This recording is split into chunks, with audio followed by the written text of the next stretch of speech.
дар ин дунёе ки мо зиндагонӣ мекунем бисёр ғорҳое мавҷуд мебошанд ки бо сабабҳои гуногун ва бисёртар аз зарбаҳои ҷирмҳои осмонию маъданҳои зеризаминӣ пайдо шудаанд. имрӯз мехоҳам дар бораи яке аз ғорҳое гуфтугӯ кунам ки таърихи пеш аз исломӣ дорад ва дар ҳадисҳои паёмбари худо саллаллоҳу алайҳи васалам аз он ёд шудааст. бархуд дар таърихи муқаддаси мо мусалмонон ғоре ки бо олами зеризаминии ҷаҳаннам алоқаманд аст ва дар он ҷо рӯҳи кофирон ҷойгир мебошад. меравем ба сӯи ин ғор. агар мехоҳед дар ҷустуҷӯи ин ғор моро ҳамроҳӣ кунед, пас дар шабакаи мо обуна шавед, дар навор лайк гузоред ва фикрҳои худро дар комментария нависед. меравем ҳама якҷоя ба ҷустуҷӯи ғори бархуд. дар китоби ҳадисҳои ат-табаронӣ ал-муъҷам ал-кабир омадааст ки дар яке аз ҳадисҳо паёмбари худо саллаллоҳу алайҳи васалам аз бархуд ёд кардааст ва гуфтааст: бархуд бадтарин манбаи оби рӯи замин мебошад.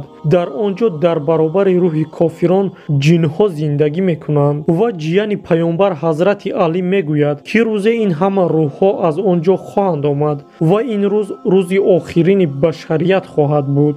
аз ин рӯй ягон шоҳ ганҷҳои худро дар ин макон пинҳон накард ва ягон мусофир ҳам аз ин ҷой об наменӯшад, ҳарчанд аз ташнагӣ аз об ҳам кашад. меравем ба сӯи ғори бархуд дар яман, ғоре ки ҳамчун дарвозаи ҷаҳаннам медонанд ки дар наздикии макони қабри паёмбари ислом ҳуд воқеъ мебошад.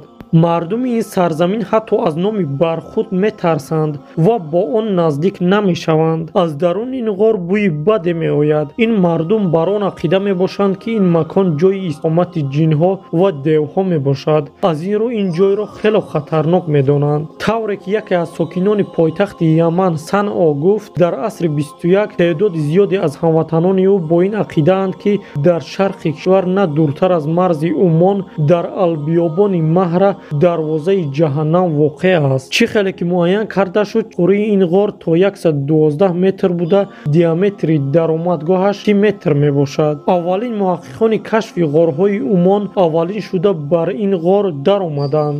онҳо 10 нафар буданд. 8 нафар тавассути ресмонҳо ба поён фаромаданд ва 2 нафар дар даромадгоҳ назорат мекарданд. ин як сафари ҳаяҷоновар ва номаълум буд. маълум шуд ки қариб дар нисфи чуқурии чоҳ дар сатҳи 65 метр оби зеризаминӣ ҷорӣ мешавад. дарёҳо аз байни деворҳо ҷорӣ шуда ба шаршараҳо мерезанд. дар поёни он мисли борон меборанд. дар мавриди бӯи ҷаҳаннам бошад, ин аз ҷасадҳои ҳайвонот аст. паррандаҳо ва дигар мавҷудоти зинда гоҳ-гоҳ ба он ҷо меоянд. дар ин ҷой ганҷҳои бисёре ба монанди марворидҳо, сангҳо ҷило медиҳанд ки дар натиҷаи чакидани обҳо пайдо шудаанд. аз ҳама чизи даҳшатнок дар ин ҷойҳо морҳо мебошанд. дар ин ғор морҳои бисёре ва хело даҳшатнок бисёр буд. аз ин ғор ягон чизи ғайриоддие пайдо нашуд. ин тавр бошад, ин чуқурии даврашакл чӣ тавр пайдо шуд? дар ҳақиқат танҳо худо медонад. бисёри олимон бар ин ақидаанд ки ин дар натиҷаи вулқон пайдо шудааст. дигарон бошад ин ақидаро рад мекунанд. аммо геолог ва спелеолог, доктори илмҳои физикаю математика Алексей Шлепен гуфт ки дар ҳақиқат ин як чоҳ аст ва он аз афтидани об шакл гирифтааст. воқеан аксари ғорҳо ҳамин тавр ба вуҷуд меоянд аз ҳисоби ҷараёнҳои об. як маротиба об шуста мешавад. дар ин ҷо ғорҳои хело қадима мавҷуданд ки аз ҷараёни об миллионҳо сол пеш ба вуҷуд омадаанд. об оҳиста оҳиста фурӯ омада дар оҳаксанг гузаргоҳҳои навро шуста мебарад ва чуқур шуда ба ин монанд чоҳ мешаванд. олим гуфт ки дар тамоми ҷаҳон чунин чоҳҳо мавҷуданд ки яке аз мисолҳои аҷиб ғори дайри чокрак дар Қрим мебошад.